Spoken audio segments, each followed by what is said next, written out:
Welcome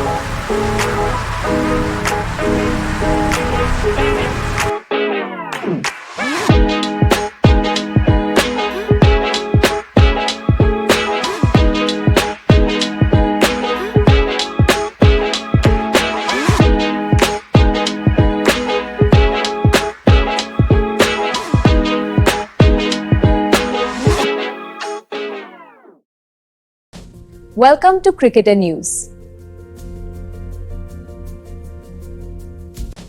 Welcome to Cricketer News. Welcome to Cricketer News. आज हम एक ऐसी कहानी की बात करने वाले हैं जिससे सुनकर शायद यकीन करना भी थोड़ा मुश्किल हो जाए। ये कहानी है कि कैसे खेल के इतिहास के कुछ अनमोल पलों को सचमुच कचरे की तरफ फेंक दिया गया। ये कहानी है राजस्थान क्रिकेट की उस विरासत की जिसे कबाड़ में बेच दिया गया। कहानी की शुरुआत होती है इस एक हेडलाइन से। सोचिए, जब ये खबर सामने आई होगी तो खेल जगत में कैसी हलचल मची होगी। अपने आप में ये बात ही अविश्वसनीय लगती है ना? तो सबसे पहला और सबसे बड़ा सवाल तो यही उठता है कि भाई आखिर ऐसा हुआ कैसे? क्रिकेट की इतनी बड़ी और कीमती विरासत को कोई यूं ही कैसे नजरअंदाज कर सकता है? चलिए इस पूरी कहानी की तह तक चलते हैं और समझने की कोशिश करते हैं। तो ये पूरा मामला है जयपुर के मशहूर सवाई मानसिंह स्टेडियम का, जहां कुछ ऐसा नज़ारा देखने को मिला जिसने हर किसी को हैरान कर दिया। और बात एक दो तस्वीरों की नहीं थी। जरा ये आंकड़ा देखिए, करीब करीब 400 से 500 तस्वीरें।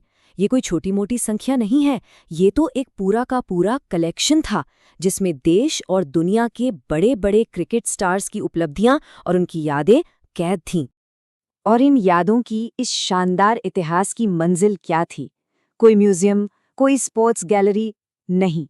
इनकी आखिरी मंजिल थी एक कबाड़ी वाले का ट्रक। इन्हें बिल्कुल रद्दी की तरह लाद कर ले जाया जा रहा था। और देखिए इस पूरे वाकये की एक तस्वीर जो सामने आई वो दिल दुखाने वाली है। कहते हैं कि जब ये सब ट्रक पर लादा जा रहा था तो एक फोटो अपने फ्रेम से निकलकर नीचे गिर गई। और उस तस्वीर में कौन थे? सचिन तेंदुलकर, वीवीएस लक्ष्मण और अजय जडेजा, मतलब क्रिकेट के लेजेंड्स। ये सिर्फ एक फोटो नहीं थी, ये तो इतिहास का एक पन्ना था जो जमीन पर पड़ा धूल खा रहा था। अब ये समझना जरूरी है कि आखिर ये तस्वीरें इतनी खास क्यों थीं। ये सिर्फ कोई आम तस्वीरें नहीं थीं, इनके पीछे एक पूरा इतिहास छिपा था, एक सुनहरा दौर था।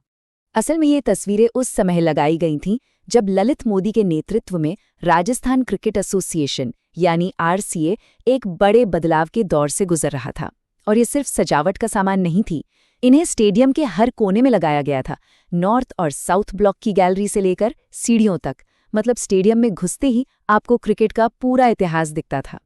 और बात सिर्फ तस्वीरों में मौजूद क्रिकेटर्स की ही नहीं है, बल्कि इन तस्वीरों को खींचने वाले कलाकार की भी है। इनमें से ज्यादातर तस्वीरें एक बहुत बड़े नाम प्रदीप मंधानी की खींची हुई थीं।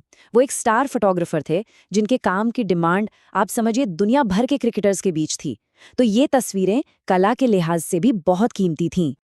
अब यहाँ कहानी में एक और दिलचस्प मोड़ आता है। ये जो कुछ भी हुआ ना, ये अचानक एक रात में नहीं हो गया। इसकी चेतावनी, इसके साफ संकेत पहले ही मिल चुके थे, लेकिन उन्हें पूरी तरह अनदेखा कर दिया गया। देखिए 21 फरवरी को ही भास्कर अखबार ने इस पूरी लापरवाही पर एक रिपोर्ट छापी थी। उन्होंने पहले ही सबको आगाह कर दिया था कि स्टेडियम में इन ऐतिहासिक तस्वीरों के साथ क्या सुलूक हो रहा है। उस रिपोर्ट में साफ साफ दिखाया गया था कि क्रिकेटर्स की कई तस्वीरें जमीन पर पड़ी हैं, उनकी हालत बहुत खराब है और उन पर कोई ध्यान नहीं दे रहा। यहाँ तक कि एक तस्वीर जिसमें पूर्व प्रधानमंत्री अटल बिहारी वाजपेयी कप्तान सौरव गांगुली से हाथ मिला रहे थे, वो भी उपेक्षा का शिकार थी। मतलब ये एक बहुत बड़ी रेड फ्लैग थी, एक सीधी सीधी चेतावनी। तो चेतावनी तो दे दी गई थी, अखबार में खबर भी छप गई, लेकिन इस चेतावनी का असर क्या हुआ? जो नतीजा निकला वो शायद किसी ने सोचा भी नहीं होगा, और वो उम्मीद से कहीं ज्यादा चौंकाने वाला था। ये घटनाक्रम देखिए। पहला स्टेप, अखबार ने लापरवाही को सबके सामने लाया। दूसरा स्टेप, स्पोर्ट्स काउंसिल ने एक्शन लिया। और तीसरा स्टेप, तस्वीरों को कबाड़ी के ट्रक में लोड कर दिया गया। मतलब एक्शन तो हुआ, लेकिन कैसा एक्शन? प्रॉब्लम को सॉल्व करने की जगह प्रॉब्लम की वजह को ही गायब कर दिया गया। और ये इस कहानी का सबसे अजीब और विरोधाभासी हिस्सा है। एक तरफ देखिए स्पोर्ट्स काउंसिल, जिसने खबर छपते ही फटाफट तस्वीरें कबाड़ में भिजवा दी, और दूसरी तरफ राजस्थान क्रिकेट एसोसिएशन यानी आरसीए, जिनकी ये असल धरोहर थी, उनकी तरफ से पूरी तरह खामोशी, एक शब्द तक नहीं कहा गया। और जो बात रिपोर्ट में सामने आई वो तो और भी ज्यादा हैरान करने वाली है। कहा गया कि आरसीए को तो इस बारे में कुछ पता ही नहीं था, उन्हें इसकी भनक तक नहीं थी कि उनकी विरासत के साथ क्या हो रहा है। सोचिए जरा, ये क्या दिखाता है? कहीं ना कहीं कम्युनिकेशन और जिम्मेदारी का एक बहुत बड़ा फेलियर। तो आखिर में सवाल सिर्फ इन कुछ 100 तस्वीरों का नहीं है। ये कहानी हमें एक बड़े सवाल पर लाकर छोड़ देती है।